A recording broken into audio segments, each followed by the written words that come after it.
Well, um, I don't know what Brandon's doing, if he's coming in or coming out, and we're running a little bit behind. So I'm going to give you an abbreviated version here of things and try to go through it pretty quickly. I'm actually not going to give you a history presentation, so to speak, as much as I am talking about heritage tourism in the area and the small role that the Mine Wars Museum has played in it. A little bit about kind of our journey to bring the museum together, but mostly I'm talking about, the benefits of heritage tourism, why it's something I think that we should be supporting, and why I think that we need grassroots heritage tourism that just comes from locals and is led by locals. And it goes back. I don't know if Brandon's come back on. I'm just going to get started, and then we'll see what happens from there. This is our museum seal, by the way. I threw a few pictures up just a few minutes ago in my office when I had a moment. This is our museum seal that Sean Slifford, our exhibit designer and our graphics designer, did for us. We opened up in May of 2015. In fact, it was graduation day here at Southern, and I immediately threw my robes off and headed to Matewan for the opening of the museum. And the origins of the Mine Wars Museum goes back a few years before that. Back in 2011, and really even before 2011, you had this issue with the Blair Mountain battlefield on the National Register of Historic Places.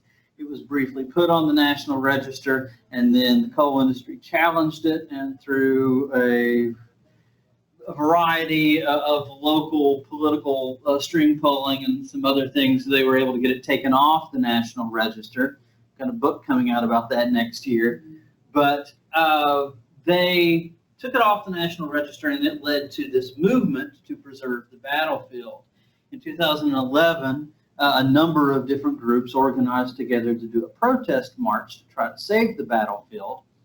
And that led to this huge preservation movement. And it also kind of led to a resurgence in the interest in the mine wars and in the history of Blair Mountain in the area and in the region. And that led eventually to a number of people who were involved in that 2011 protest to get us working on building and creating a single place just for Mine Wars Museum history.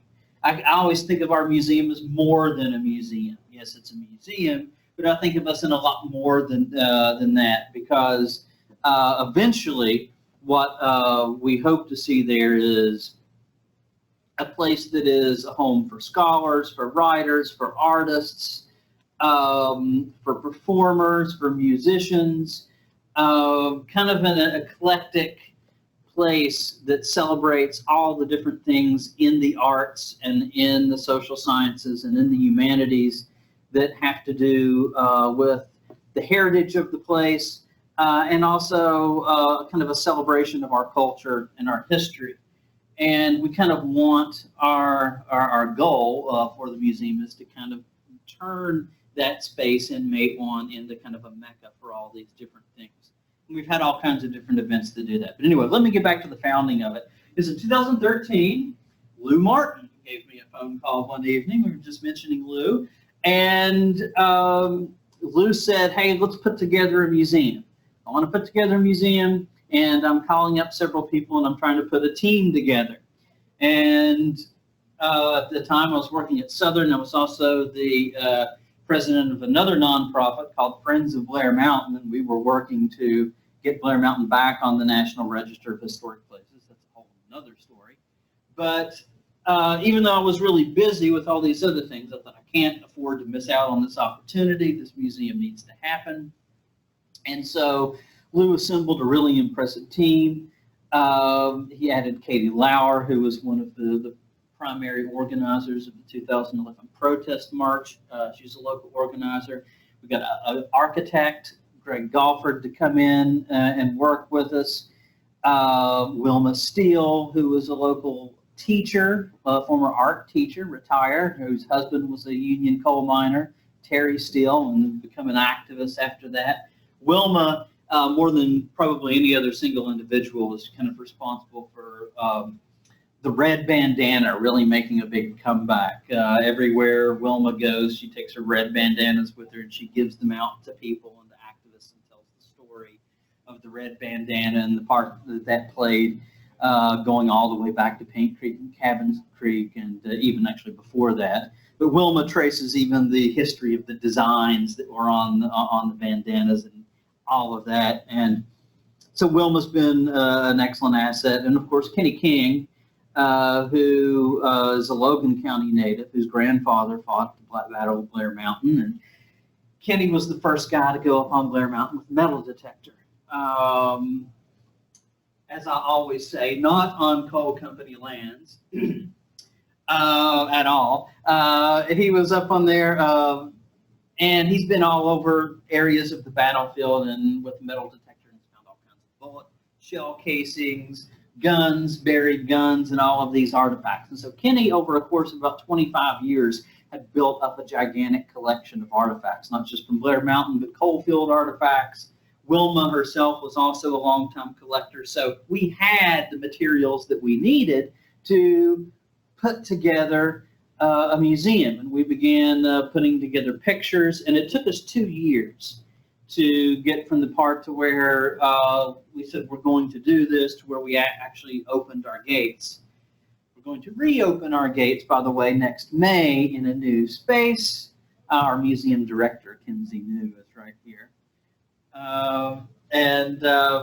Kinsey just came in January. It's been 8 months. November? Yep. Yeah, you're right. You're right. It was November. Wow. Okay. It's been 10 months. Yeah. All right. Well, yeah. So we're moving across the road and Matewan to a much larger facility. And we're going to be expanding our exhibits and hopefully eventually putting in an archive and public library, a little library space, and an art gallery and some other things in order to try to really enhance what we do. But anyway, all of this, the museum has been quite successful for our little tiny space. It's not a very large museum if you've been to Matewan and seen it. We went to Matewan because it was the perfect place. I think it's really, really fitting that Matewan served as the beachhead for unionism in the UMWA's drive after World War I. The town of Matewan was the one spot where they could branch out from because of these southernmost coal fields that were so anti-union. And so I think it's just perfectly fitting that Matewan becomes the place where this history gets a big resurgence. And it's kind of become the beachhead for our efforts there and bringing that history back into the public consciousness. We've been featured in nearly close to 100 different media publications all around the country. We have had visitors from multiple countries come in. We've had people from China, Ireland, South America, from many of the states that have come to Matewan. We've had professors and other groups come from places like Indiana, school groups from, a college group from Indiana that came all the way to Matewan. And that's a lot just for a little tiny space, you know, in a very, very out of the way area. But let's talk about a couple of things here. Why heritage tourism in the coal fields? Why is that a good idea? Why should we be proponents of that? Well, reason number one is that the economy of Appalachia is changing. The economy of the coal fields is changing. Coal may be our past, but coal isn't our future.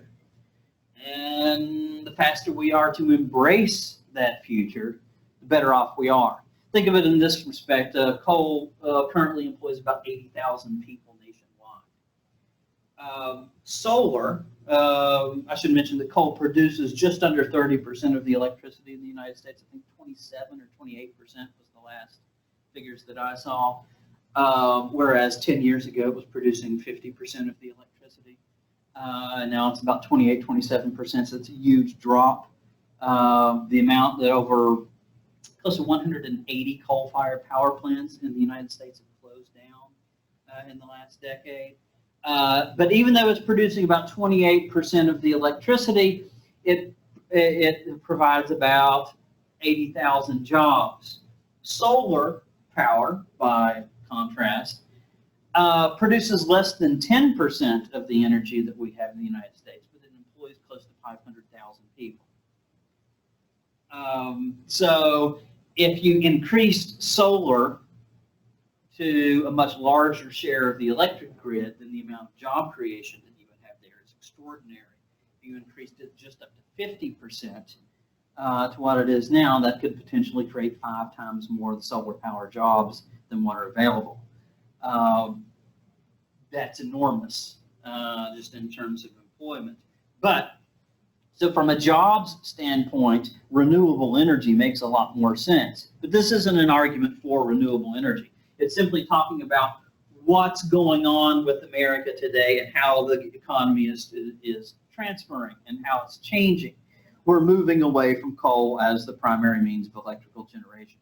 Natural gas, of course, is the #1 electrical producer, and that may create some type of job creation around here in some places for short periods of time. There is talk of serious investment. I know our illustrious governor has suggested that China may make a major investment in the Ohio Valley and is trying to get cracker plants and a lot of different processing plants put up and down the Ohio Valley for plastics and natural gas. We don't know if any of that's ever going to happen. He's talked a lot about it, but we'll see. But this transition, which is inevitable, which is taking place because other forms of electricity are cheaper, solar power and wind power is getting better every year. The technology is getting better. It employs more people. The market is going to take electrical generating coal out of the equation. And it doesn't matter who's president, and it doesn't matter who's governor. That's going to happen. And in the coal fields, we need to embrace that reality, and we need to look for alternate forms of economic development. And heritage tourism, and I specifically use the term grassroots heritage tourism, because I think it's important that locals have control, and I think it's important that locals direct the nature of their own story, and also how it is marketed, how it plays into the economy, and also, of course, the locals are the ones that benefit from it. So I'm going to go run down through the list and talk about a few different benefits that can come from healthy heritage tourism in the area. One of which is that profits stay local. Here's a little picture of Matewan, current picture. And it's not a very current picture. It's from a couple of years ago. Our museum is in this building right here. Won't be for long, but it is right now. This was the spot of Chambers Hardware store in 1920. And Reese Chambers was the owner. His son, Ed Chambers, was a good friend of Sid Hatfield and a deputy. And this is the spot where they were actually waiting on the Baldwin Phelps detectives when they came back into town. There is a descendant of William Baldwin in the next room giving a talk if you want to hear their version of the events that took place on that day. Which may differ from the version that I might tell. Just maybe. But anyway, that they emerged from out of this hardware store and then the gunfight occurred right in this vicinity through here. So we're really, really pleased to have this place that is so tied to the history. There's a significance with place. Place matters. Preserving places and preserving the buildings that are there are very important because I can talk about things like the Matewan Massacre, the 3-day Battle of the Tug, or the Bull Moose Special. I could talk about all of these different things to roomfuls of people, and I have. many times before. This is one of my classrooms. In fact, although I teach Western Civ in here, so if I have a relapse and start talking about pyramids or something, just nudge me. But place matters, and having museums where students, where tourists, where locals could come and they can see where things happen. If you go to Matewan, it doesn't take a lot of imagination to be transported back 100 years. And if I'm in a classroom, it's much more difficult to convey. So the place matters, and preserving places like this and keeping them as authentic as we can is very important to holding on to that identity and learning from it. But as everyone knows, with West Virginia, the profits that come from and the money that's generated from major industries in this state have not stayed here. This is largely due to absentee landowning. There's another major land study that's being done right now to duplicate the one that was done. Was it 70, 71? Recall? Was it 80? Really? Okay, I'm a decade off. Okay, yes, 1980. Yeah, it was done where they found all of these, the extent to which absentee landowning plays a role in economic development, and some would say economic retardation of the state. And the fact that so much of the wealth that is generated from the coal fields and from the timber industry, and of course now from natural gas, leave the state. And only a small amount actually stays here. Well, with heritage tourism, that's a different kind of thing. Now, a mine-worth museum is not going to generate as much money as a coal mine. That's understood. But it is going to generate money for people. If it's grassroots, it's going to be run by locals, and it's going to be locals that benefit from it. It's going to create jobs that are local. And because heritage tourism is all about place, then the tourism itself, if done properly, is actually going to enhance the quality of life in that place. That's very important. An extraction industry may provide jobs, but it's not necessarily going to enhance quality of life. And I think that's can be a big difference. But profits stay local with local grassroots heritage tourism. And that's very, very significant. And the only way we can ever fully turn our economy around in this region is for things to be run locally and for us to control our own destiny. And that's very significant. Now, I'm not suggesting by any means that heritage tourism is some end-all be-all solution for a new economy. I'm saying that it's a step in the right direction. We need to take many steps, and they need to be by a lot of different people. But this is one way in which we can move in the right direction. So instead of profits leaving the area, profits and the money that's generated can stay in the area. That's another good thing that we pay attention to. Another thing, though, is that any kind of heritage tourism project that is successful is going to encourage new businesses to open up. Here's a picture of one of the restaurants that's at historic Williamsburg in Virginia. Everybody knows about historic Williamsburg. At its height, historic Williamsburg was making close to $300 million in revenue for the regional economy in Virginia annually. It's not quite like that anymore. It's taken a bit of a dive in the last 5 years. But $300 million into the local economy. Gettysburg, as recently as 5 years ago, Gettysburg battlefield brought in a little over $100 million to the local economy every year. I was kind of shocked to find some of those numbers when I was researching this. I didn't think it had that big of an impact, but that's a big impact to a local community.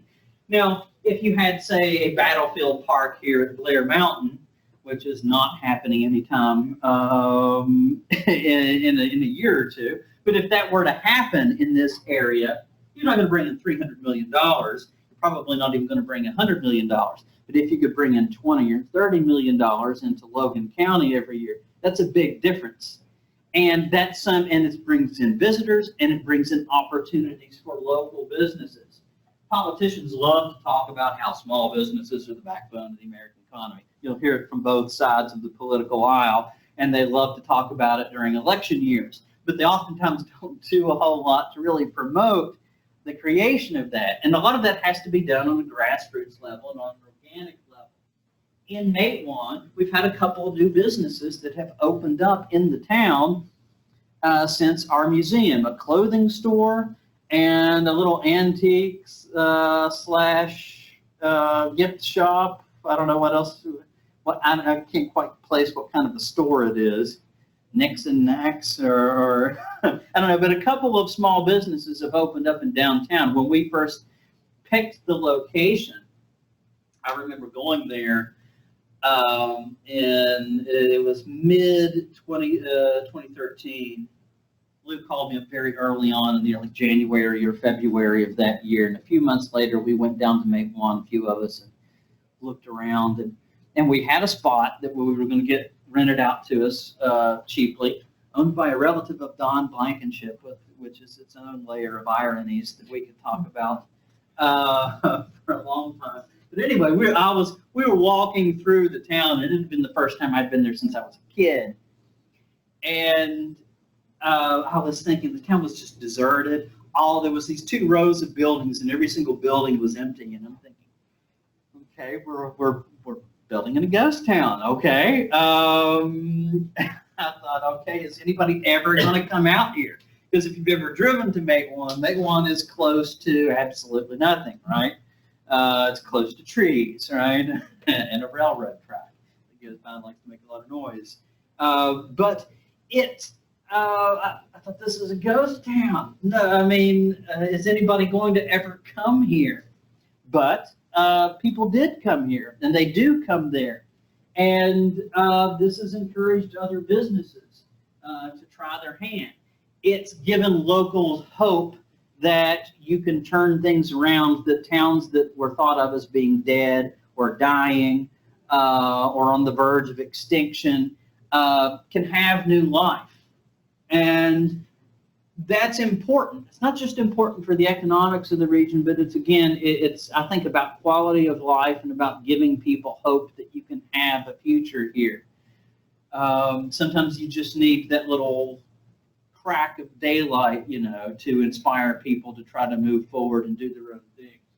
So this encourages the creation of new local businesses. And I know I'm just talking mind wars, but when you think of how rich in history this area is, and I'm going to talk more about that in a moment, but our area is so unbelievably rich in great history. We're talking more than just industrial history. We've got a great industrial history, not just coal mines. The timber industry has its own fascinating history in and of itself.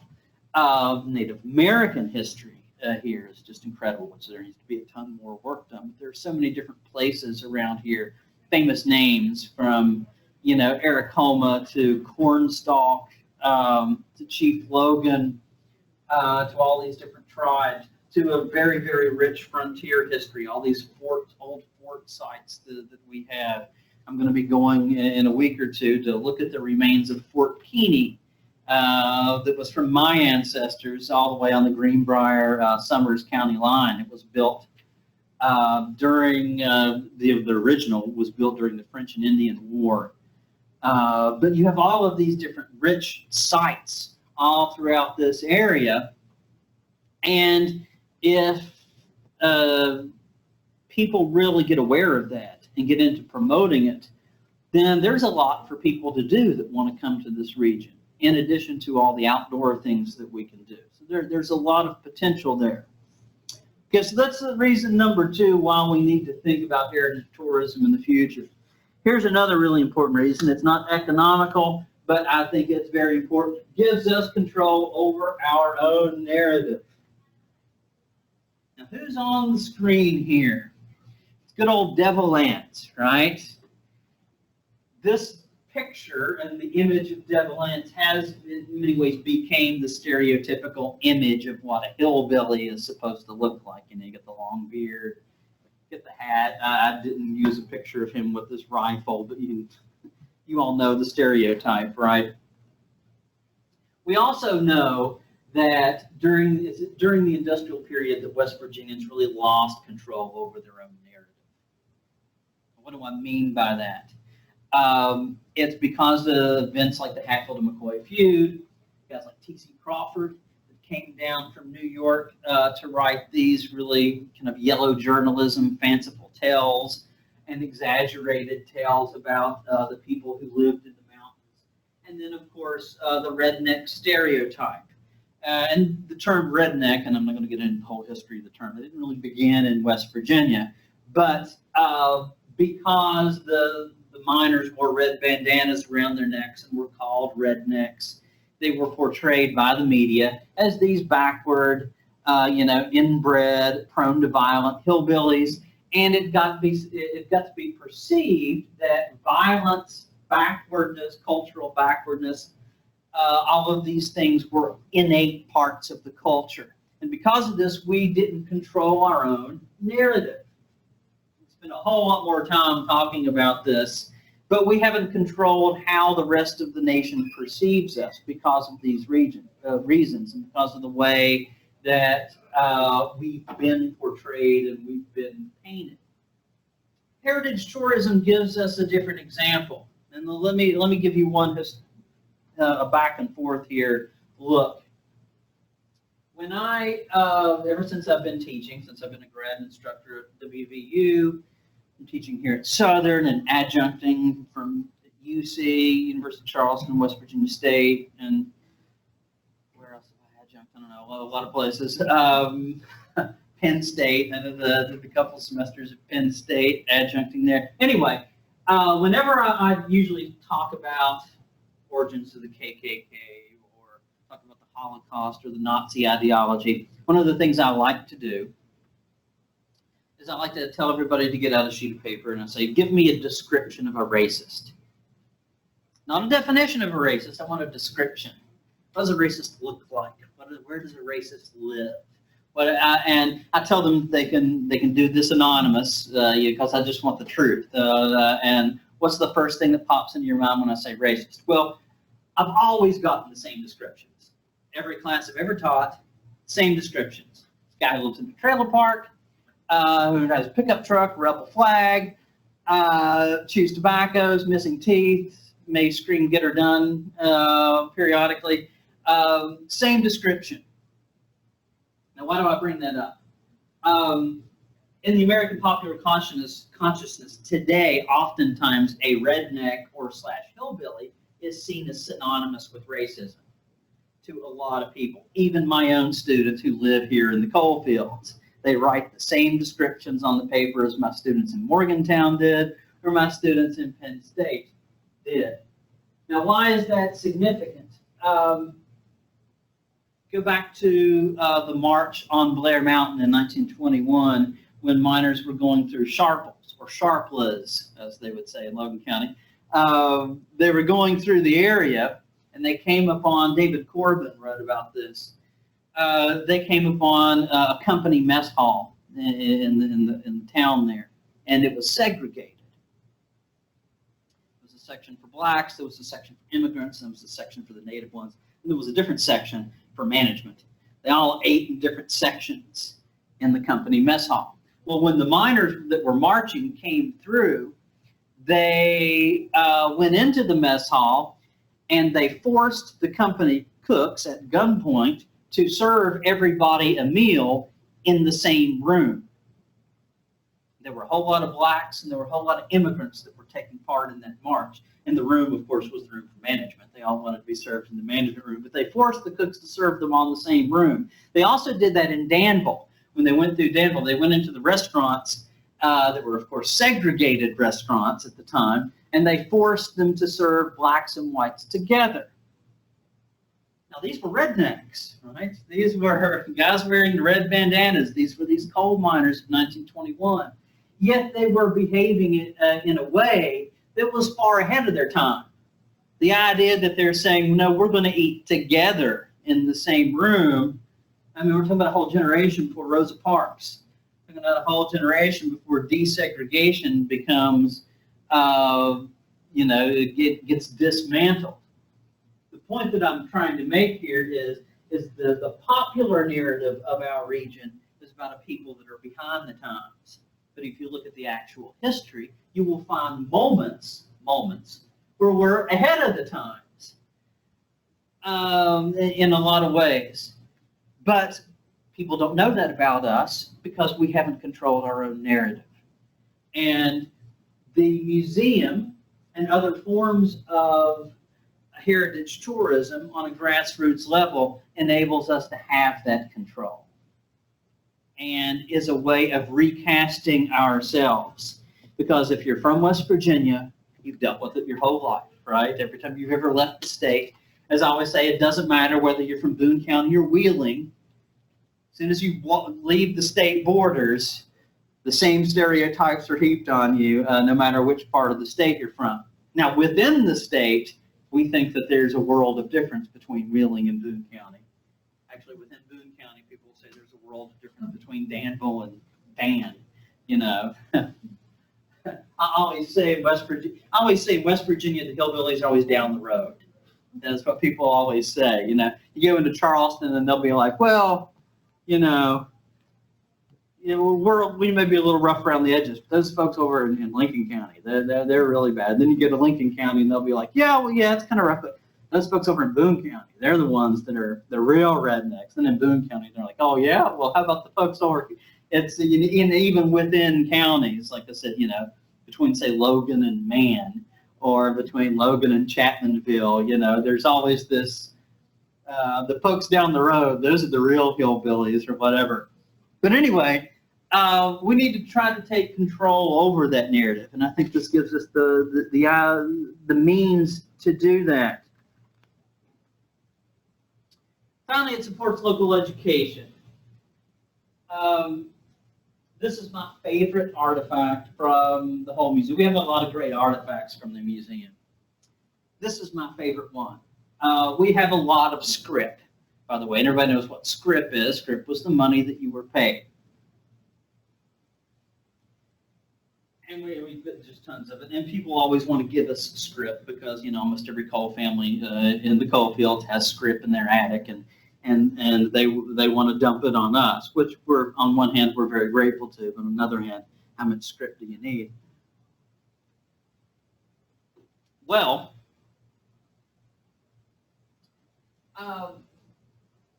this one is unique to just about any other piece of script I've ever seen. And by the way, it's from Logan County. And it says, if you can read it, good for one loaf of bread. That's what it says on the piece of script. Usually pieces of script has, a 5 or a 10 or a 25 on it, and on the other end it has the name of the coal company. This just says, good for one loaf of bread.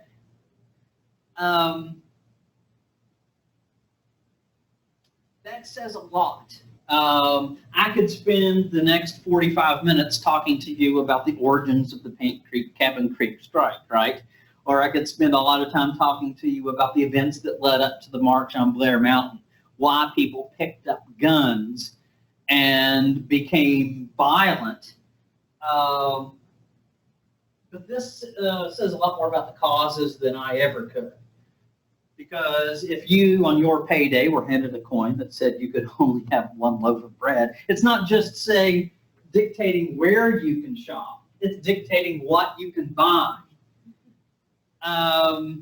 So if there's anything that's going to make you angry, it's going to make you want to fight back, this is something that's like that. And these types of artifacts and these types of things tell the story in ways that are better than I ever could as a history professor. I mean, my goodness, sometimes as a history professor, I struggle to keep people's attention for 5 to 10 minutes, But this kind of stuff brings the point home. We support, this is a way for locals to learn about their past and learn about their own heritage in ways that are beyond the textbook or beyond the classroom. We've created a school curriculum, by the way. Our museum has. It's downloadable on our website. I should have put our website up here, but you can Google the Mineworkers Museum and you can find us very quickly. But we've got that for 4th graders and 8th graders. We even have a lesson for 11th graders. we have hosted students from all over the state, and more schools are signing up for our tours and coming to Matewan. And it's an eye-opener for them to see a new type of history. I'm assuming, is everybody in here native West Virginian? That are not native West Virginian? From across the Big Sandy. Oh, okay, you're on the other end.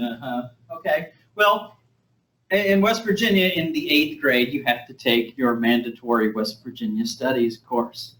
And my 8th grade experience was probably like a lot of other 8th graders' experience. You learn the counties in alphabetical order.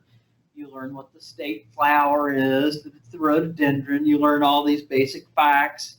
You study for the Golden Horseshoe Test. We also had a whole section just about famous people from West Virginia in my class. Like Mary Lou Retton was the first woman to appear on a Wheaties box and all this. And that's nice.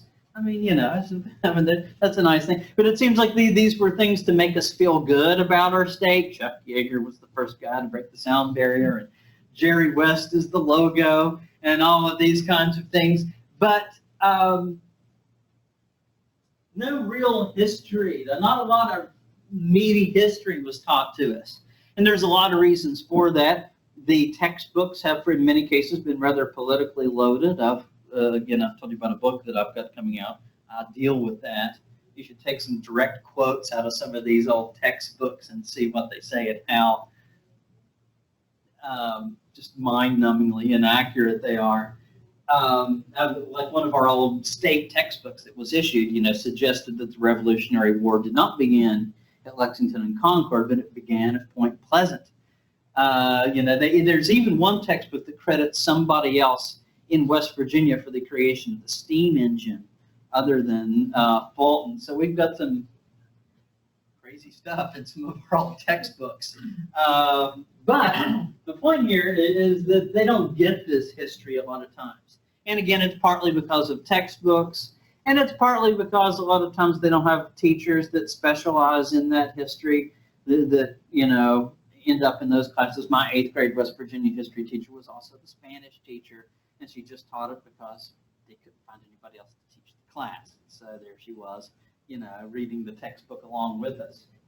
But getting our students to understand their history, getting them out of the classroom, getting them to these areas, number one, like I said, it can change their identity and about how they feel about their home. To think that, hey, there were incredible things that happened here. There is a rich heritage here, and they are a part of that. And I think that that's really important. But it's also important for them to understand why things are the way they are. Of course, that's why we teach history, is kind of you understand why things are the way they are. And if you understand the past and why things are the way they are, it can change things like the way you vote. It can change things like the way you feel that your engagement in the community should be. And it can also show you that there are reasons to maybe want to stick around here after you're done with school. So for all of these regions, I think that heritage tourism is a good building block. I don't know that it's a cornerstone, but I think that it's a good building block for a new type of economy in this region. And I think it's something that we need to support. And I think that it is the Mineworkers Museum, you know, it's not going to change the world by any stretch of the imagination, but it's had an impact in Matewan. And I believe it's had an impact on the students and the visitors that have come. And I think it is a small example of the potential that's there in southern West Virginia. So that's my little speech. Do any of y'all have any questions? I'll gladly take some questions if you all want to. Where is your, maybe you said it and I just didn't catch it. What is your principal funding right now for you? Oh, yeah, okay. So where did we get our money? We've all become expert grant writers over the last couple of years. We write up a lot of grants. We've gotten a lot of funding from the West Virginia Humanities Council, Coal Heritage Authority. A bunch of, we got a big grant for the National Endowment of the Humanities. We were able to get a big grant from there. So we get a lot with grants. We have memberships. People can sign up to be members, and then they pay a yearly fee. And the way our membership works, you can pay whatever you want every month. Like you can just come automatically out of your account, so you can sign up for how much you want to give us. So it's like a minimum. I think our minimum is like $10 or something like that. But I mean, that's, so we have right now a little over 200 members that consistently donate to us. The United Mineworkers has given us a little bit of money, not a lot, but we have tremendous support from the Union Local 1440 in Matewan. We were able to build some good relationships there with some guys like Hawkeye Dixon and the local officers there, and they have been tremendous supporters of us. And they've helped nudge Cecil to help give us some money here and there. Some local, the state AFL-CIO has helped us out a little bit. Corporate sponsorship, we've not been so lucky in this region for reasons that, you know, might be obvious, but we've gotten enough to get by, and we sell merchandise. We sell T-shirts, and in fact, we're going to be announcing this partnership with Kinship Goods, this local store out of Charleston that makes their own T-shirts, and they're really, really popular online. They make West Virginia themed T-shirts, and there's like they do like a West Virginia Myrtle Beach number of T-shirts that are pretty funny that sell really well. Anyway. We're doing a special run of merchandise to commemorate the 100th anniversary of the Matewan Massacre, which takes place next May. And they're going to do like a Sid Hatfield shot class and several other different, like some tote bags and some things like that. So those are the different things that we do to try to get money. Most of the people that donate to our museum are people that don't have a lot of money. So I mean, but that's kind of to be expected. But we've been very fortunate in that the people who can support us have. We have a number of families from the mine wars that have really come in and have become members and generously donated. Fred Mooney's family, for example. I got to meet Fred Mooney's, one of his surviving sons, who came down from Indiana, and got to interview him. Forrest Mooney. And he was present. I'm sure some of you, I don't know how familiar you all are with Mine Wars history, but Fred Mooney committed suicide. And his son, Forrest, one of his sons, he had 5, Forrest was there when he did it, and he told me, I got to record an interview with him, which he told me the firsthand account of his father's suicide. So that's been pretty tremendous. Having descendants come and tell their stories, and we've been able to add to the narrative. I did want to make a comment. I'm Sandra Santos. I teach at Logan High School. Yes. And I teach Spanish. Bueno. Just an interesting comment, but I do use West Virginia history. Growing up myself here in West Virginia, in the Yep. great history, we didn't learn anything about McCoys. There was nothing about the Miners' March of 21. There was none of that information. But now, as a teacher, I use, for instance, the Miners' March of 21 when I talk about Cesar Chavez and the formation of the United Farm Workers Union. Yeah. Because that relevance really helps them to, bring it home. Yeah. To get more understanding out of it. And at the same time, they're learning about local history, which they didn't know about. So. Well, that's great. That's great. I'm glad that you're making that connection. Like Chavez. Yeah. My sister, by the way, was a Spanish teacher for a number of years. She's a vice principal now. I told her she's joined the Evil Empire. She's an administrator. But yeah, she was a Spanish teacher for a number of years in Lincoln County. I'm the only one who loved it. Yeah. Yeah. Well, we don't have a foreign language teacher here in college, so that's a whole other topic. Yes. What about my question about this is about interpretation? Because there are a lot of people with a lot of Yes. views and vehemence. Yes. And also a lot of old concepts. Yes. So you are considering what to put together. Yes. How to put it together. How sensitive are you all to this? Yeah. These what am I saying, waves? Yeah, that's an excellent question. So let's talk about that for a minute. First of all, I think having multiple interpretations is a healthy thing and a good thing. I don't mind that. I don't mind it when people disagree with me. And a lot of people do disagree with me from time to time. So I don't mind that. As it turns out, I wrote the whole narrative for the museum as it stands right now, all the stuff that's on the walls. And one could say that I was predisposed towards bias. My great-grandfather was president of the UMWA during all of this in West Virginia. He was charged with treason and murder after the Battle of Blair Mountain.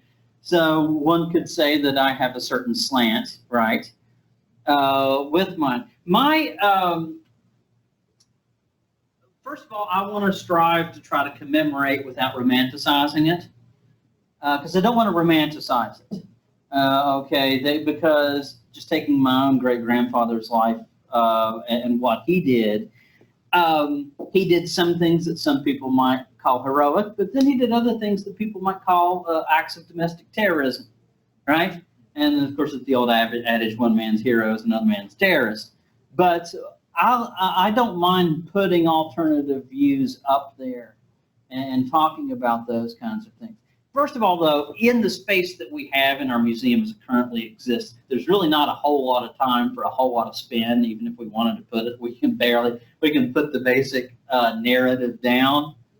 But I'll give you a kind of a specific kind of example. We're about to move into a new building, right? The UMWA owns the building that we're moving into, okay? One of the things that I wanted to be very clear about with the UMWA is, okay, we'll move over there. It's got a much bigger area with a much better building, and it's an offer we couldn't pass up. At the same time, I wanted to be very clear with them. This is not the United Mine Workers Museum. Okay, this is a mine wars museum. Again, going back to my great-grandfather, he had a significant conflict with the United Mine Workers, even though he was the UMWA president. He got kicked out of the union, forced to resign, and then he formed his own union during the Great Depression.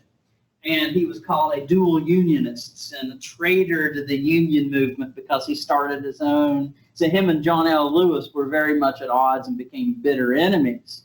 And I made it clear to them, I'm not going to shy away from talking about this stuff in our museum. This isn't just going to be a big shrine to the UMWA. This isn't going to be because while I'm very much love the notions of unionism and what collective bargaining can do for workers, I'm very much in favor of that. At the same time, the union has shot itself in the foot quite a few times in the past, and we don't want to step away from that. And at the same time, you want to avoid oversimplification of both mining life and the co-operators, and where this said something that Paul, pointed out excellently. You had a lot of violence that was taking place in Fayette County, but it wasn't this just simple black and white stuff where it was just mine guards constantly terrorizing people, right? And that can be grossly oversimplified. And we also have to understand that every coal town wasn't exactly the same, and not every coal operator operated exactly the same. So those are things that we acknowledge. And it's always going to be tough whenever you're talking about historic interpretation. Look at the controversy over Civil War monuments that's going on right now. But I don't see controversy and different interpretations and debate. I see debate as a healthy thing. I always do. So I welcome that, and we welcome people that come in to give their own viewpoints. And that's another thing we do. We've had book signings. We've had scholars come in. Paul has come and given a talk at the opening of our Miners Memorial exhibit. And so we have been very fortunate to host people with a variety of viewpoints from across. Some of the leaders in the teacher strike, union leaders, came and gave a talk and had their book 55 Strong about the teacher strike, came to the museum and gave a talk. So we have a variety of folks that come, and hopefully it's a place where an ongoing discussion can take place. And we also think of the museum itself as organic in the sense that it's going to grow and change over time. And we don't think that anything that we do is perfect. And so we want to get better as as time progresses. Yeah, it is something. I didn't want to build a place that's just a family shrine, because it would be very easy for those that, may want to attack us and attack what we're doing to call it that if we do that. So, yeah. Anything else? All right, guys. Well, thank you for coming. I appreciate it.